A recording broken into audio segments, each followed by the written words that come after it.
마태복음 7장 13절에서 23절, 좀 길지만 저와 함께 교도하겠습니다. 한 절씩 교도하십시다. 신약성경 10페이지 마태복음 7장 13절에서 마지막 절까지입니다. 좁은 문으로 들어가라. 멸망으로 인도하는 문은 크고 그 길이 넓어 그리로 들어가는 자가 많고 생명으로 인도하는 문은 좁고 길이 협착하여 찾는 자가 적으리라. 거짓 선지자들을 삼가라. 양의 옷을 입고 너희에게 나오나 속에는 노략질하는 일이라.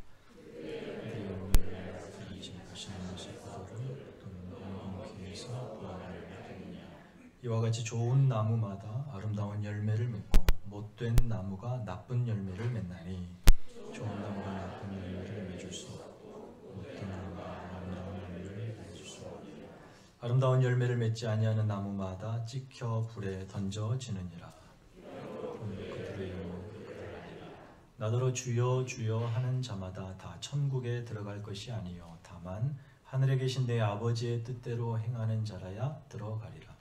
그날에 많은 사람이 나더러 주여 주여 우리가 주의 이름으로 선지자 노릇하며 주의 이름으로 귀신을 쫓아내며 주의 이름으로 많은 권능을 행하지 아니하였습니까? 그때에 내가 그들에게 밝히 말하되 내가 너희를 도무지 알지 못하니 불법을 행하는 자들아 내게서 떠나가라 하리라.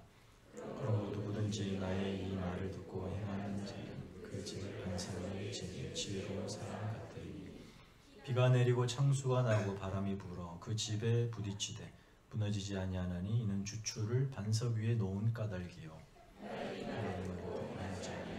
그 집을 모르고 지혜 어리석은 사람 같으리니 비가 내리고 창수가 나고 바람이 불어 그 집에 부딪힘에 무너져 그 무너짐이 심하니라. 예수께서 이 말씀을 마치시니 가르침에 놀라니 다같이 이는 그 가르치시는 것이 권위 있는 자와 같고 그들의 서기관들과 같지 아니함일러라. 아멘. 20세기 최고의 조직 신학자로 알려진 영국 성공의 사제 존 웹스터라는 신학자가 있습니다. 2016년에 향년 60세에 그래도 일찍 작고하셨는데요. 그의 많은 책 중에 최근에 2022년도에 번역되어 한국에 출판된 거룩함이라고 하는 책을 최근에 읽었는데 거기에 있는 아주 중요한 구절로 오늘 설교를 시작하려고 합니다. 스크린에 띄워주시겠습니까? 제가 읽어 안 뜨나요? 제가 읽어드리겠습니다. 되면 띄워주시면 좋겠습니다. 잘 들어보십시오, 여러분. 그리스도께서는 자유를 위해 우리를 해방시키셨고 하나님과의 사귐을 통해 우리는 그 자유를 실천할 수 있다. 내가 마침내 우상 숭배와 거짓된 욕망, 허영에 얽매이지 않게 되었으며 나에게 주어진 역할을 수행하고 적극적으로 성취하고 확장할 수 있음을 깨달을 때 나는 비로소 자유롭다. 나는 거룩함의 실천을 위해 해방되었다. 그리스도 안에서 나에게 주어진 자유를 통해 나는 하나님의 은총에 묶여 있다. 그 하나님의 은총은 하나님의 부르심이다. 나는 순종을 위해 거룩하게 하심을 받았다.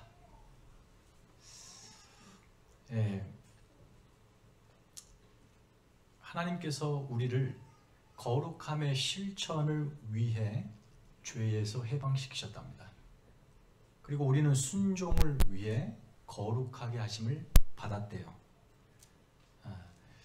그저 예수 믿고 구원받아 천국 가는 문제가 아니라 우리의 부르심의 의미입니다. 우리를 거룩하게 하시고 그 거룩하게 하시는 방식이 순종을 통한 적극적인 삶, 실천.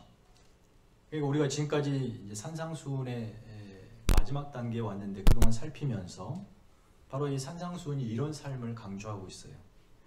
산상수훈은 세상 사람들의 삶의 방식과 전혀 다른 차원의 삶을 소개했었습니다. 그런 방식과 세계관이죠. 전혀 다른 차원이란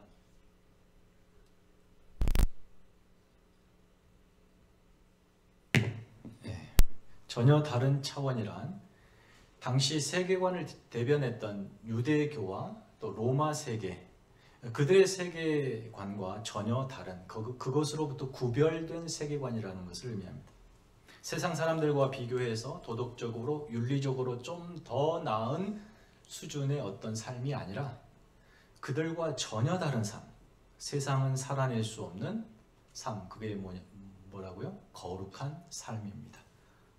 그래서 여러분의 생애가 하나님의 통치 안에 들어온 하나님의 나라가 되고 하나님께서 예수 그리스도를 통해 약속하신 복과 은혜가 여러분의 것이며 여러분의 생애에 구구절절히 하나님의 뜻이 하나하나 새겨지고 이루어져 가는 그런 거룩한 삶, 그것으로 우리를 부르셨다는 거예요.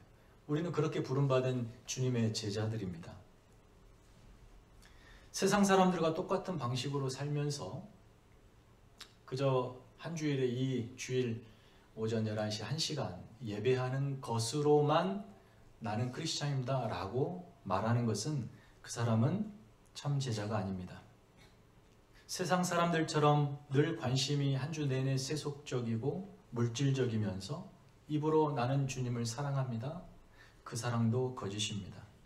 예수님이 우리를 그렇게 부르시지 않으셨기 때문이에요.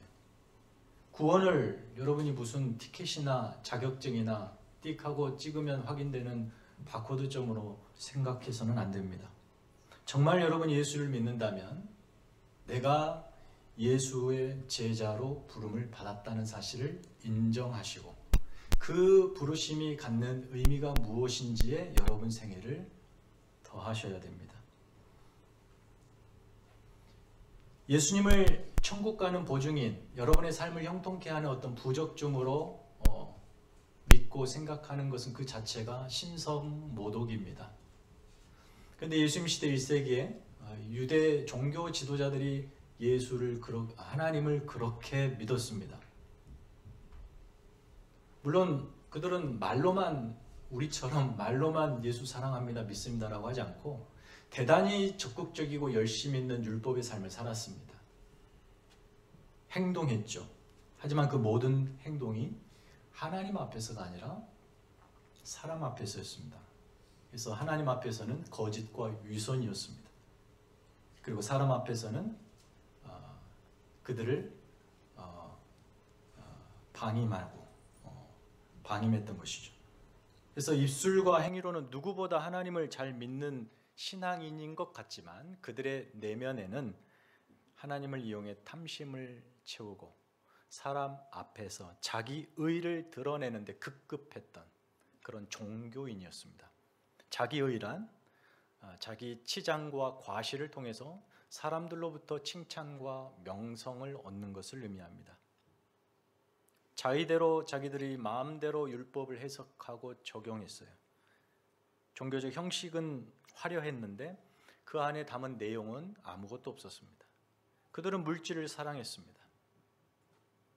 사람들의 칭찬에 목말랐습니다. 신앙생활을 그렇게 누군가에게 인정받기 위해 또 그렇게 사람들 앞에 과시하기 위해 할 수 있습니다. 여러분 자신이 그렇게 신앙생활을 할 수 있습니다. 남들보다 더 열심 낼 수 있고 더 신령한 어떤 것을 자랑할 수 있습니다. 그러나 그 모든 것들은 사람 앞에서 하는 거죠. 예수님께서 지금 산상수훈을 통해서 이 당시 정서, 유대 정서에 반하여 제자들을 향해서 너희는 달라야 된다 이렇게 말씀하고 있죠. 그래서 바리새인과 서기관들보다 더 나은 의를 말씀하십니다. 여기서 더 나은 의란 그들보다 수준이 좀 더 고급한 그런 차원이 아니라 겉만 화려하지 텅 빈 이 종교 지도자들과는 전혀 다른 하나님 앞에서의 내용 있는 진실한 신앙, 이것을 말합니다. 바로 하나님 나라와 그 의를 위한 삶이죠. 산상수훈의 삶이며 결국 그 삶의 내용을 갖는 사람들이 예수의 제자인 것입니다. 그래서 오늘 우리가 마주한 산상수훈의 결론 부분입니다. 여기에서 강조하는 포인트는 바로 참된 제자의 진실한 삶에 있습니다. 오늘 이 시간 산상수훈을 마무리하면서 여러분의 신앙을 한 번 더 확인하고 점검하실 수 있기 바랍니다. 오늘 본문에서 예수님은 제자의 삶이 무엇인지에 대해서 대단히 선명하고 명확한 세 개의 비유를 들어 주시는데, 이 세 개의 비유 각각이 하나의 쌍을, 대조를 이루어서 등장합니다. 하나는 예수의 제자의 삶이고 하나는 제자가 아닌 세상 사람들의 삶에 두 가지가 대조되고 있어요. 첫 번째 비유는 좁은 문 좁은 길, 넓은 문 넓은 길의 대조입니다. 제자들이 걸어 들어가야 할 문, 걸어가야 할 길은 좁은 문 좁은 길이랍니다. 우선 이 문과 길의 특징이 좁다라는 데 있습니다. 여기서 좁다라는 것은 1차적으로 당시 로마 사회, 유대 사회, 그 많은 당시 사람이 보편적으로 추구했던 삶, 모두가 들어가고 모두가 걸어갔던 그 길, 그 문, 그 넓은 문, 넓은 길에 반대되는 개념으로서 사람들이 가려 하지 않고 찾지 않는 길, 문, 그래서 좁다라는 의미를 갖습니다. 세상 사람 누구든 오늘날 저와 여러분 사는 이 시대에도 그의 인생길이 평탄하기를 소원합니다. 자기가 원하는 길을 가려고 부단히 애를 쓰죠. 대중적 길에 쓸려가듯 넓은 문 그리고 넓은 길을 걸어갑니다. 가장 안전하고 편하기 때문이죠. 거기에 행복과 기쁨이 있다라고 모두가 믿기에 모두가 그 길을 가는 것입니다. 그러나 지금까지 예수님이 제자들에게 가르쳐 주신 이 산상수훈의 정신은 한마디로 대항문화입니다. 이 시대의 정신에 거슬러 가는 문화죠. 세상 사람들이 살아낼 수 없는 삶, 구현할 수 없는 가치를 그래서 담아내는 삶이죠. 하늘나라 같이 하늘나라 세계관입니다. 그런 차원에서 예수 믿는 저와 여러분이 걷는 이 인생길은 저 세상 사람들이 선호하는 길과는 달라야 되지 않겠습니까? 그렇게 반대되는 특징을 강조하시기 위하여 넓다의 반대인 좁다라는 말을 사용하십니다. 우리는 과거 세상 속에 세상 질서, 세상 세계관 속에 휩쓸려 떠밀려 살았던 사람들입니다. 우리의 의지와 상관없이 말이죠. 그렇게 사는 것이 진짜 인생인 것 같고, 그렇게 살지 않고 그렇게 같이 가지 않으면 나만 뒤처지는 것 같다. 그냥 그렇게 휩쓸려 살았습니다. 돈을 쫓아 살았고 거기에 참된 행복이 있을 거라고 믿으며 살았습니다. 그래서 치열한 경쟁도 마다하지 않았습니다. 세상 사람들의 가치관과 세계관에 휩쓸려 살아간다라고 우리 성도들이 생각할 수 있는 사례 중에 하나가 아마 자녀 교육일 것입니다. 남들 다 하는 교육 방식을 하지 않으면 우리 애만 뒤처지는 것 같고, 그렇게 못해주는 내가 괜히 무능한 것 같아서 빚을 내서라도 그 아이를 그 교육의 과정에 집어넣죠. 그렇게 해주는 것이 자녀에게 유익하고 성공의 길이라고 생각하고 투자한다는 의미로 빚을 내기도 합니다. 그런 사회, 한국 사회죠. 그런 사회에 있다가 최근에 이쪽으로 이민 오신 자녀를 데리고 오신 분들, 우리 성도들 많은데 어떠신가요? 아마 가장 먼저 그런 스트레스로부터 조금 상대적으로 자유하실 것입니다. 불안하십니까? 여기 있는 동안 얼마나 뒤처질까? 자유하십시오.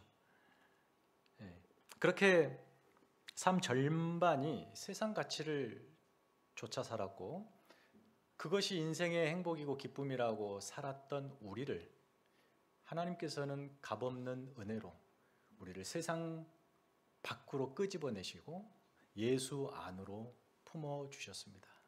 그렇게 우리는 하늘나라 질서와 세계관이 그들의 삶의 방식인 예수의 제자가 된 것입니다.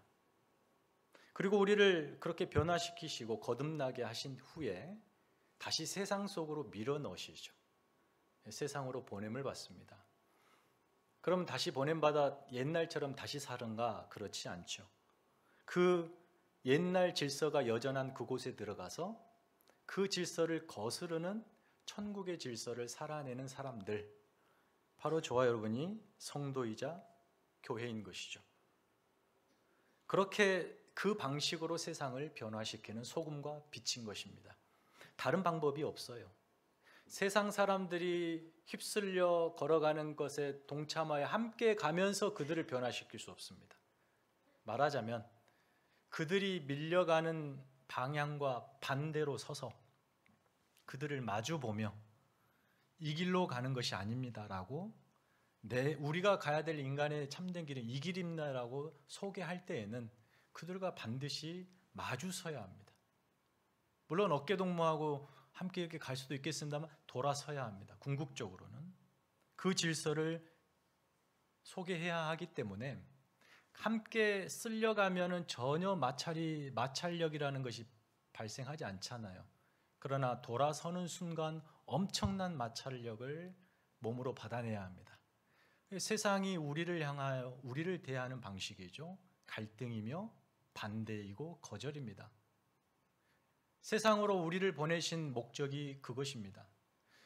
때문에 세상 속에서 우리가 걸어야 할 좁은 문, 좁은 길은 반드시 세상으로부터 고난과 핍박이라는 것을 당하게 됩니다. 아이러니하죠.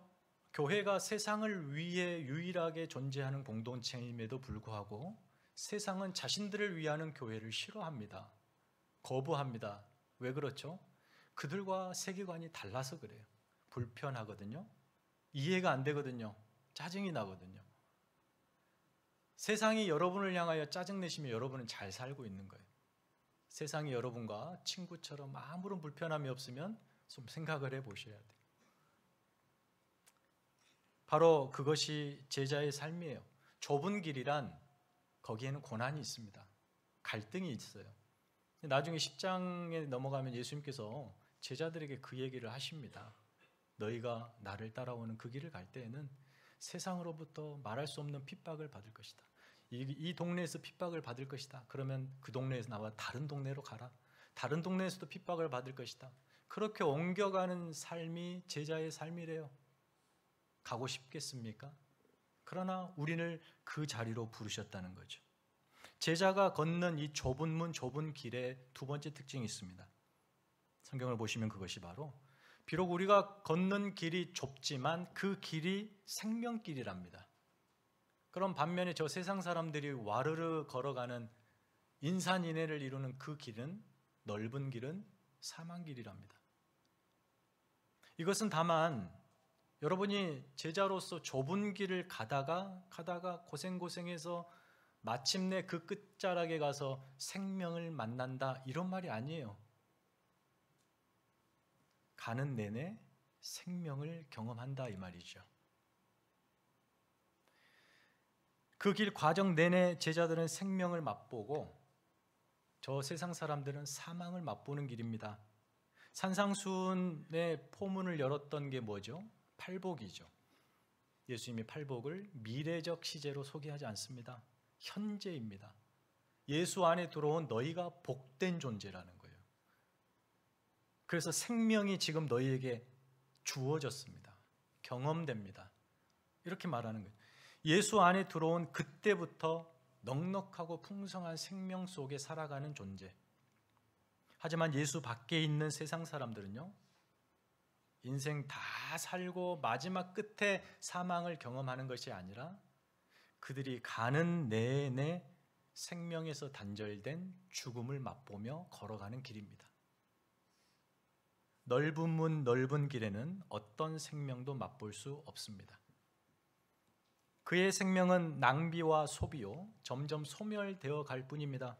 거기서 누리는 만족과 쾌락, 행복이라고 생각하는 것, 자신이 생명을 지불하고 돈을 지불하고 얻었던 그 행복은 잠깐 보이는 안개일 뿐입니다. 허망한 것이죠. 그 길은 그저 소멸의 과정일 뿐, 그 안에서는 어떤 생명도 경험할 수 없습니다. 왜냐하면 생명의 주인 되신 예수가 그 길에 없기 때문이에요. 우리 요한복음 10장 9절 잘 아시는 말씀 다 같이 읽어볼까요? 시작. 내가 문이니 누구든지 나로 말미암아 들어가면 구원을 받고 또는 들어가며 나오며 꼴을 얻으리라. 14장 6절이요. 내가 곧 길이요 진리요 생명이니 나로 말미암지 않고는 아버지께로 올 자가 없느니라. 잘 아는 말씀입니다.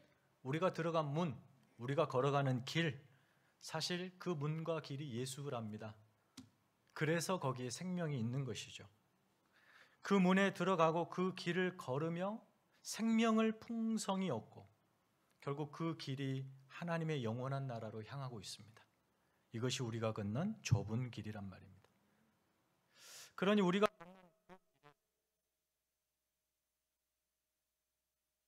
그 길에서 마주하는 어떤 현실도 우리를 그 생명에서 끊어낼 수 없고 그 길에 있는 한 여러분의 삶에 예수 생명이 끊어질 일이 없습니다. 그 주님이 우리와 함께 하시기 때문입니다. 여러분이 누구인가를 꼭 잊지 않기를 바라요. 우리는 좁은 문으로 들어와서 좁은 길을 걷는 예수의 제자들입니다. 근데 예수님께서 갑자기 16절에 보니까 엄중하게 제자들을 경계하십니다. 경고하세요. 거짓 선지자들을 삼가라. 여기 거짓 선지자들은 당연히 앞서 계속 등장했던 형식만 화려하고 내용은 하나도 없었던 종교 지도자들입니다. 그들은 하나님을 믿는다라고 말하지만 그들이 가는 길은 욕망이 넘실대는 넓은 길입니다. 그리고 이들은 장차 예수의 제자들이 가는 좁은 길, 그것으로 끼어들어와 그 길을 걷는 제자들을 방해할 것입니다. 핍박할 것입니다. 회유할 것이에요. 이것을 예수님께서 예견하시며 미리 제자들에게 지금 말씀하시는 거예요. 그들을 조심해라. 앞으로 그들은 양의 무리에 들어와 이 양의 탈을 쓴 이리와 같다. 너희들을 위협하고 방해하고 핍박을 가할 것이다. 사실 이제 8장부터 펼쳐지는 예수의 사역 안에 이들의 화려한 활약이 그런 식으로 등장할 것입니다. 이 종교 지도자들의 위선과 외식이 어땠습니까? 종교심은 남달랐는데 실제 그들의 삶에는 어떠한 능력도 없습니다. 왜냐하면 그들이 말씀대로 살지 않았기 때문이에요. 그러므로 그들의 삶에는 어떤 생명도 경험할 수 없어요. 예수와 무관한 삶이기 때문이죠. 그 길은 넓은 길이에요. 생명과 단절되어 있기 때문에 사망으로 가는 길입니다. 그러나 제자들의 길은 전혀 다른 정반대의 길입니다. 이제 이것을 예수님께서는 두 번째 비유, 좋은 나무의 아름다운 열매, 못된 나무의 나쁜 열매, 이 두 대조를 통한 비유를 통해서 좀 더 설명을 더해 주십니다. 좋은 나무에서 나쁜 열매가 맺을 리는 만무합니다. 일단 순리가 그렇습니다. 예수님께서 강조하시는 것이 무엇이겠습니까? 20절에 열매로 그들을 안다라는 건 말씀이죠. 그가 구원 얻은 제자인지 아니면 거짓 제자, 형식적인 종교인인지는 그의 삶의 열매를 보면 안다는 거예요. 열매를 보면 어떤 나무인지 알잖아요. 열매가 사과다 그러면 당연히 그것의 나무는 사과나무죠. 다른 나무를 생각할 겨를이 없습니다. 참 제자는 문, 길 되시는 예수와 동행합니다. 이것을 기독교 신앙에서는 그리스도와의 연합이라고 하는 아주 중요한 신학적 개념으로 이해합니다. 그리스도와 연합되었습니다. 지금 나무 열매 비유를 보고 있으니까 로마서에 보면 사도 바울이 그도 이 비슷한 나무 비유를 이렇게 설명합니다. 로마서 11장 24절 한번 읽겠습니다. 시작. 네가 원 돌 감람나무에서 찍힘을 받고 본성을 거슬러 좋은 감람나무에 접붙임을 받았으니, 오늘 본문식으로 이해하자면 이런 말입니다. 못된 가지인 너희가 좋은 나무인 예수께 접붙임을 받고 그의 거룩한 성품을, 그 영양분을 공급받아 여전히 너희 안에 있는 죄된 본성을 뚫고 아름답고 선한 영광의 열매를 맺었다 이 말이에요. 우리가 예수를 믿었어도 여전히 우리 안에는 죄된 본성이 있습니다. 죄를 사랑해요. 여러분의 그 익숙한 그 어떤 시공간을 사랑합니다. 행동, 일들을 사랑하게 되어 있어요. 끊임없이 우리의 마음이 그쪽으로 막 끌려갑니다. 죄된 본성이죠.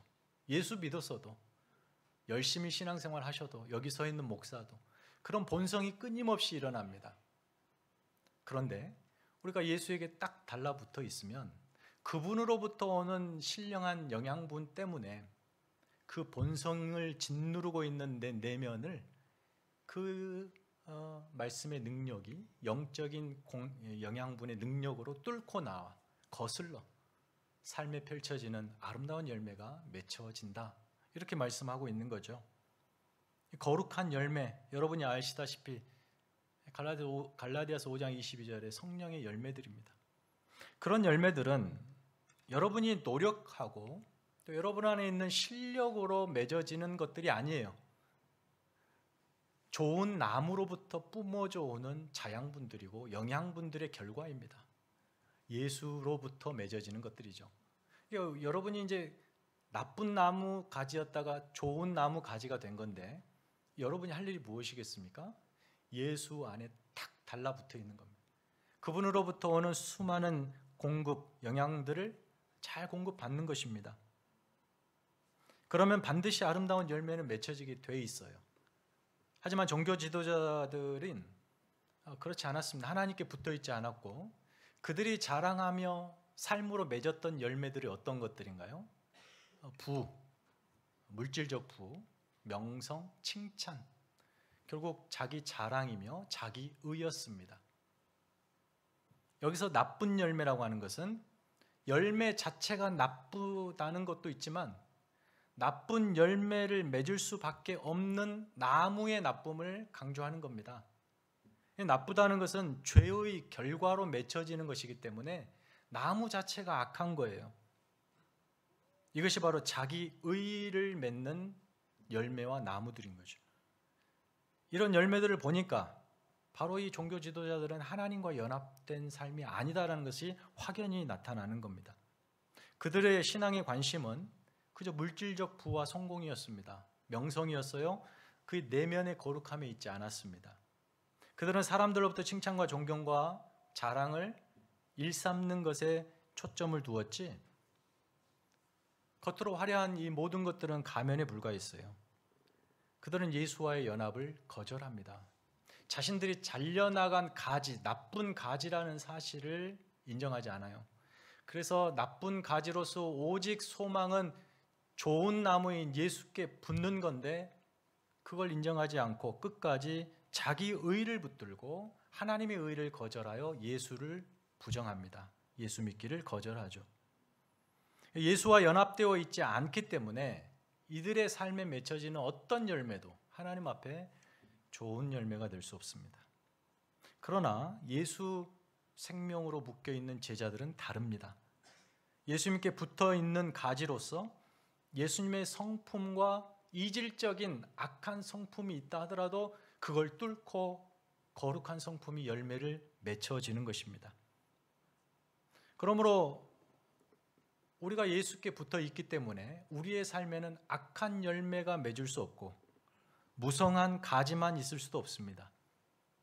예수 안에 있는 제자가 나쁜 나무일 리가 없고 그의 삶에 나쁜 열매가 맺힐 수가 없다는 거죠. 왜냐하면 나무가 좋기 때문입니다. 우리가 붙어있는 나무가 좋기 때문이에요.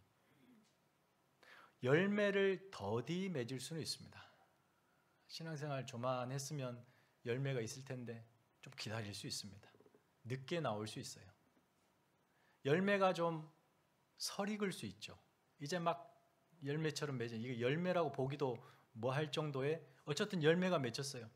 근데 그걸 보면서 우리는 나쁜 열매라고 말하지 않아요. 왜냐하면 그가 좋은 나무에 붙어 있기 때문에. 좋은 나무이신 예수께 딱 붙어 있어 아름다운 열매를 맺어가는 삶이 결국 제자의 삶이라는 거예요. 예수께 떨어져 나간 삶은 그건 죽은 삶이죠. 예수 안에서 하나님과 이웃을 향한 진실한 사랑, 그리고 이 산상수훈의 모든 가치들을 삶으로 녹여내 삶에서 그 열매들이 실제 맛보아지는 그런 삶, 이게 제자의 삶이라는 거예요. 그것이 구체적으로 21절에는 하늘에 계신 내 아버지의 뜻대로 행하는 자, 24절에는 나의 이 말을 듣고 행하는 자, 이렇게 결론 짓고 있는 셈이죠. 말씀을 들을 뿐 아니라 말씀대로 행함을 동반해야 합니다. 물론 이때의 행함은 종교 지도자들이 그토록 열심으로 보여주었던 자기 열심에 근거한 행함과는 차원이 다릅니다. 예수와의 인격적인 교제와 연합 속에서 그 예수로부터 뿜어져 나오는 영적인 그 은혜와 그 감동 때문에 주체하지 못하는 열심, 거기서 뿜어져 나오는 삶의 행함, 그것을 말합니다. 이것이 바로 나무의 두 번째 나무의 비유예요. 마지막 세 번째 어떤 비유가 등장합니까? 예수님은 그렇게 말씀을 듣고 행하는 사람이 어떤 사람인지 마지막 산상수훈의 문을 닫으면서 이 비유, 두 건축자의 비유로 강조하십니다. 자신의 집을 반석 위에 지은 지혜로운 사람과 모래 위에 지은 어리석은 사람의 대조죠. 비유의 초점이 어디에 있습니까? 어떤 집을 무엇으로 지었느냐에 초점이 있지 않고 그 집을 어디에 짓고 있느냐를 강조하고 있습니다. 형식이나 재료에 있지 않고 기초가 무엇이냐는 거죠. 집은 당연히 모래가 아닌 반석 위에 지어야 됩니다. 단단한 기초 위에 있어야 무너지지 않죠. 예수님의 초점은 분명해요. 그의 말씀을 듣고 행하는 사람이 마치 반석 위에 짓는 사람이고 행하지 않는 사람은 모래 위에 짓는다는 거예요. 예수님 당시 유대교는 전례 없는 부흥기를 맞이합니다. 가장 화려한 시기를 맞죠. 그것을 보여주는 상징적인 것이 바로 헤롯 성전이에요. 예루살렘 성전입니다. 화려한 대리석으로 꾸며졌죠. 가장 아름답게 당대 멀리서도 확인할 수 있는 가장 아름다운 성전입니다. 그러나 그 안에는 온갖 탐심과 권력으로 부패한 종교기관으로 전락한 그저 그냥 건물에 불과한 성전이었죠. 마태복음 24장에 가면 예수께서 종말에 대해서 예고하시는데 이 예루살렘 성전이 돌 위에 돌 하나 남지 않고 무너질 것을 예언하십니다. 그리고 그 예언은 AD 70년에 이루어지죠. 실제 로마 장군 티투스에 의해서 예루살렘은 초토화됩니다. 성전은 완전히 무너집니다. 아무리 화려하게 종교적 성을 쌓아도 환란이 불어닥치면 완전히 무너지는 이 사건을 염두에 두면서 지금 이 집 짓는 비유가 소개되고 있습니다. 제자의 삶은 다르다는 겁니다. 그들의 신앙생활은 반석 위에서 출발합니다. 그들이 반석을 마련한 게 아니에요. 반석은 예수 그리스도시죠. 예수를 기초 삼아 자기들이 원하는 성을 짓는 것이 아니라 그 기초 위에 하나님이 원하시는 거룩한 성전을 짓는 것입니다. 그게 신앙생활입니다. 핍박이 불어닥쳐도 무너지지 않습니다. 진리 위에 반석 위에 서 있는 교회는 무너지지 않습니다. 이것이 2000년 역사의 증언이 교회사의 증언이죠. 그러나 2000년 교회사 속에서 성도 교회가 무너졌던 때가 있습니다. 많이 있었어요. 언제 무너지냐? 그들의 신앙의 기초가 예수 아닌 진리 아닌 다른 것으로 기초를 삼을 때입니다. 오늘날 저와 여러분이 사는 지금 이 시대 우리의 신앙생활 속에 기독교가 그 어느 때보다 위기감을 갖습니다. 신앙이 물질과 어떤 성공 이런 것들 세속적인 가치 위에 서 있는 것 같아 그렇습니다. 여러분 각자에게 스스로에게 질문을 해보십시오. 내 신앙은 어디 위에 서 있는가? 정말 매주일 우리가 이 시간에 이렇게 말씀을 듣습니다. 여러분 이 말씀 들은 말씀을 가지고 한 주간 씨름하십니까? 아니면 문 밖 딱 나가자마자 잊어버리십니까? 속 좀 편하게 딱 잊고 가는 게 편해요 사실. 근데 여러분 매주일 그 일들을 반복하다 보면 내 삶의 기반이 말씀이 될 수 없습니다. 이렇게 들은 말씀을 가지고 한 주간을 좀 씨름을 해봐야 됩니다. 그리고 주일날 이렇게 모였을 때 서로를 바라보며 그 흔적들이 나타나요. 일부러 과시하고 드러낼 필요는 없지만 그래도 들은 말씀 가지고 한 주간 씨름한 그 흔적이 내 내면에 가지고 그걸 가지고 주님 앞에 서야 됩니다. 말씀을 정리해 보겠습니다. 오늘날 성도들의 신앙생활에선 크게 두 가지 문제가 대두되는 것 같습니다.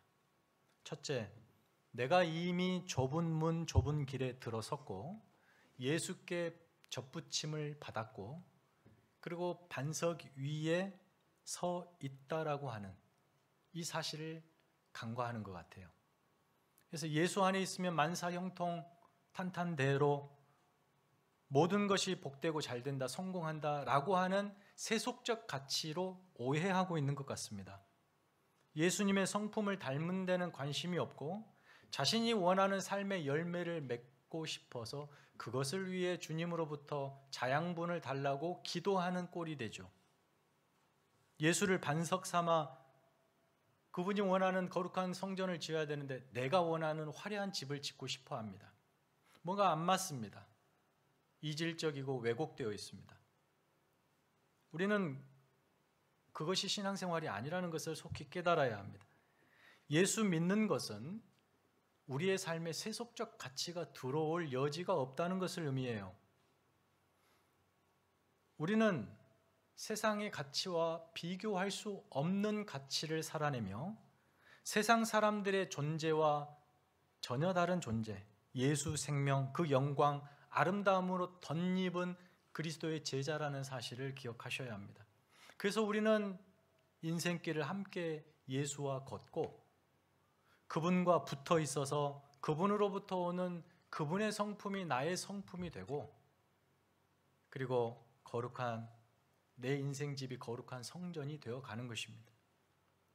그런가 하면 두 번째 신앙생활의 문제점은 이미 좁은 길에 들어섰고 이미 예수와 접붙여 연합되었고 이미 반석 위에 있고 재료도 다 준비되어 있고 한데 거기서 그냥 그 길에 주저앉아 있고 어떤 열매 맺기를 사모하지도 않으며 반석 위에서 집을 짓지 않는다는 것입니다. 여기서 길을 걷고 열매를 맺고 그리고 집을 짓는다라고 하는 것은 적극적인 어떤 행위인데 이것의 책임은 우리 각자에게 있습니다. 가만히 여러분이 서 있는데 그 길 끝에 생명으로 도달하지 않습니다. 가만히 있는데 열매가 그냥 삶에 주렁주렁 맺혀지지 않아요. 가만히 있는데 집이 뚝딱하고 지어지지 않는 것입니다. 그 과정은 여러분의 몫이에요. 우리가 그 일에 동참해야 합니다. 적극적으로 자신을 순종에 내어주셔야 합니다. 그것이 바로 말씀대로 사는 행함의 삶이에요. 풋풋한 사랑 좋죠. 결혼해서 처음 시작하는 사랑, 풋풋한 사랑. 근데 평생을 풋풋한 사랑하면 그 문제가 있습니다. 풋풋한 사랑 넘어가면 중년의 사랑이라는 것도 있고 거기서 더 넘어가면 노년의 사랑이라는 것도 있어요. 가야 됩니다. 그 사랑이 넓어지고 깊어지고 풍성해지듯이 우리의 신앙생활은 가야 합니다. 제자리에 서 있지 않습니다. 가만히 있는데 알아서 되는 건 없습니다. 적극적인 순종을 해야 돼요. 그럼 목사님 그것도 율법주의 아닙니까? 아닙니다. 그건 율법주의가 아니에요. 예수 안에서 행해지는 모든 것은 우리의 고결한 순종들입니다. 여러분의 의로움을 자랑한 것이 아니라 예수 그리스도의 의로움을 뽐내는 과정이죠. 성도의 부르심에는 죄로부터의 자유와 함께 바로 이 거룩한 삶을 향한 적극적인 순종이 동전의 양면인 것이에요. 나는 죄에서 자유함을 얻고 예수 믿어 천국 간다 끝나지 않고 그 천국의 삶을 이제부터 아름답게 줄기차게 영광스럽게 살아내는 것, 이게 우리의 신앙생활, 제자의 길이라는 것입니다. 적극적인 순종이죠. 대단히 적극적입니다. 이 율법주의인 종교 지도자들보다 더 열심히 행함을 강조하는 것 같습니다. 그것이 어떤 건지 한번 볼까요? 로마서 12장 2절. 로마서 12장 이제 다 같이 읽겠습니다. 시작. 너희는 이 세대를 본받지 말고 오직 마음을 새롭게 함으로 변화를 받아 하나님의 선하시고 기뻐하시고 온전하신 뜻이 무엇인지 분별하도록 하라. 하나님이 기뻐하시는 삶, 그분의 뜻에 합당한 삶, 그것을 분별하면서 그 다음에 이제 바울이 엄청난 명령어들을 쏟아냅니다. 그 삶이 어떤 삶인지 한번 들어보십시오.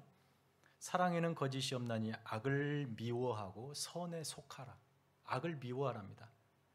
형제를 사랑하여 서로 우애하고 존경하여 서로 먼저 하고 부지런하여 게으르지 말고 열심을 품고 주를 섬겨라. 대단히 열심으로. 소망 중에 즐거워하며 환난 중에 참으며 기도에 항상 힘쓰며 성도들의 쓸 것을 공급하며 손 대접하기를 힘쓰라. 너희를 박해하는 자를 축복하라. 축복하고 저주하지 말라. 즐거워하는 자들과 함께 즐거워하고 우는 자들과 함께 울라. 대단히 적극적이지 않습니까? 서로 마음을 같이 하여 높은 데 마음을 두지 말고 도리어 낮은 데 처하여 스스로 지혜 있는 채 하지 말아라. 아무에게도 악을 악으로 갚지 말고 모든 사람 앞에서 선한 일을 도모하라. 할 수 있거든 너희로서는 모든 사람과 더불어 화목해라. 계속해서 쏟아지는 이 명령어들이 갖는 이 적극성, 예수 안에 있는 자만이 살아낼 수밖에 없는 이 생생하고 생명력 넘치는 이 행동들, 순종의 삶들, 이 얼마나 대단한 행동들입니까? 행함들입니까? 어떻습니까? 이 지금 바울이 말하는 이런 내용들도 결국은 이제 우리가 산상수훈을 마무리 지으면서 예수님께서 마태복음 5장부터 7장까지 지금까지 줄기차게 쏟아내 주셨던 그런 가르침과 그대로 포개지지 않습니까? 바로 그런 적극적 삶으로 우리가 부름을 받았고 보냄을 받고 있습니다. 저와 여러분은 그저 무늬만 크리스찬이 아닙니다. 신앙생활을 가면 쓰고 종교인처럼 하는 거 아닙니다. 예수를 직접 따르고 그 길을 걷고 그분으로부터 오는 엄청난 생명력이 내 삶의 주렁주렁 열매로 경험되고 나의 인생 전체가 하나님 앞에 아름다운 집이 되는, 성전이 되는 이 명예롭고 흥분되고 영광스러운 신앙의 도전으로 우리를 밀어내고 있는 것이 산상수훈입니다. 이제 산상수훈이 마쳐지는데 산으로 내려오시면서 설교가 끝나세요. 첫 번째 설교가. 이걸 들었습니다. 제자들이. 들었기만 한 거예요. 이제 들은 겁니다.